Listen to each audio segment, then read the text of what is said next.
আসসালামু আলাইকুম। আঙুর গাছে ফল পাকার আগে আমরা সাধারণত কয়েকটি স্প্রে করে থাকি।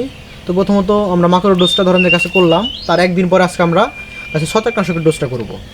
আমাদের ফল এখন পাকার আগের অবস্থাটা কি বলা হয়, একদম ডাকর পাকা যেটা বলেন, বা কিছুদিনের মধ্যে কালার আসবে, হয়তো 5 দিন বা 7 দিন কালার আসবে, বা আপনাদের অনেকের বাগান যাদের আমাদের থেকে 5 দিন আগে কাটিং করছেন আপনার সাথে কালার শুরু হয়ে গেছে। তো আপনারা এখন গাছে কী ধরনের ছত্রাকনাশক দিবেন তো এই বিষয়ে কথা বলবো। আমরা সাধারণত এই সময় গাছে ছত্রাকনাশকটা দিয়ে থাকি গাছে পচনের জন্য, যেটা আর কি এই যে এখন বৃষ্টি হইলে বা যে কোনো কারণবশত বা গাছে পচন ধরতে পারে বাধা, তো সেই ক্ষেত্রে এটা সমাধানের জন্য আমরা চেষ্টা করব, বা যেটা আমরা ব্যবহার করে থাকি নিজেরা আমাদের এই বাণিজ্যিক বাগানে, যেটা হলো ব্যবহার করে থাকি। দেখেন আমাদের গাছগুলো এদিকে, আমাদের এই গাছগুলোতে আমরা যেটা ব্যবহার করে থাকি আর কি এই সময় যে আমরা ব্যবহার করবো যেটা সেটা হলো সিনজেন্টা কোম্পানির অ্যামিস্টার টপ, যেটা আপনারা সবাই চিনে থাকবেন। সিনজেন্টা কোম্পানির অ্যামিস্টার টপ 0.5 মিলি হারে, তার সঙ্গে আমরা দিব ম্যানকোজেব, যেটা সিনজেন্টা কোম্পানির জ্যাজ নামে পাওয়া যায়, গ্রুপটা ম্যানকোজেব। একইটা পানিতে অ্যামিস্টার টপ দিব 0.5 মিলি হারে এবং ম্যানকোজেব দিব 2 গ্রাম হারে।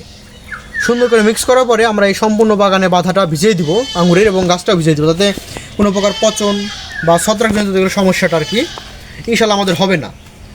যে আমাদের যে বাধাগুলো দেখেন খুবই স্বচ্ছ এবং পরিষ্কার আছে, আমরা একের পরে স্টেপ বাই স্টেপ আমরা গাছের যত্ন পরিচর্যা করার কারণে আমাদের এই অবস্থাটা।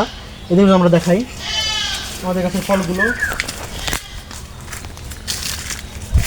আপনারা চাইলে যে কেউ আমাদের বাগান ভিজিট করতে পারেন, বা গাছ বিষয়ে যে কোনো সমস্যা হলে আমাদের থেকে পরামর্শ নিতে পারেন, বা যে কোনো সমস্যা হলে আমাদের সঙ্গে যোগাযোগ করতে পারেন। গাছ বিষয় যেটা আপনারা বুঝবেন, এটা দূরে থাকো, যে কোনো সমস্যা হলে আমাদের সঙ্গে অবশ্যই যোগাযোগ করবেন। আমাদের ফলগুলোতে এখনও কালার আসে না, আমরা একটু কাটিং দেরিতে করার কারণে আমাদের ওদিকে দিয়ে কিছু ফলে হয়তো কালার আসতেছে দেখলাম খেয়াল করে বাগানে। তো এই সময় আমরা যেটা আর কি করে থাকি, এই সময় গাছে বিষয় টাইম বৃষ্টি হওয়ার পরে হয়তো বা ছত্রাক বা পচনের একটা সমস্যাটা থাকে ফল পাকার আগে। তো এই সময় আপনারা যদি সিনজেন্টা কোম্পানির অ্যামিস্টার টপ এবং ম্যানকোজেব দুটো একসঙ্গে ব্যবহার করে থাকেন, তাহলে ইনশাল্লাহ আপনাদের কোনো ক্ষয়ক্ষতি হবে না। আবার মাত্রাটা বলে দিই, সিনজেন্টা কোম্পানির অ্যামিস্টার টপ দিবেন 0.5 মিলি হারে এবং ম্যানকোজেব দিবেন 0.2 গ্রাম হারে দিবেন 1 লিটার পানিতে। আপনার ম্যানকোজেব সিনজেন্টা কোম্পানি দিতে পারেন, বা বায়ার কোম্পানি ডাইথেন দিতে পারেন, বা অন্য কোম্পানির যে ম্যানকোজেবটা পাওয়া যায় ম্যানকোজেব গ্রুপের ছত্রাকনাশক হলেই হবে সাথে। আর চেষ্টা করবেন তরল যেটা দিবেন হাই পাওয়ারের যে ছত্রাকনাশকের ডোজটা সিনজেন্টা কোম্পানির অ্যামিস্টার টপে যেন থাকে, তার সঙ্গে ম্যানকোজেব গ্রুপের যে কোনো কোম্পানির ছত্রাকনাশক হলেও হবে, কোনো সমস্যা নাই। আমাদের গাছগুলোর ফলগুলো দেখছেন আশা করি কেমন হয়েছে।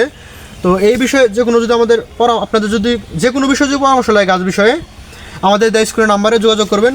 ধন্যবাদ সবাইকে, আসসালামু আলাইকুম।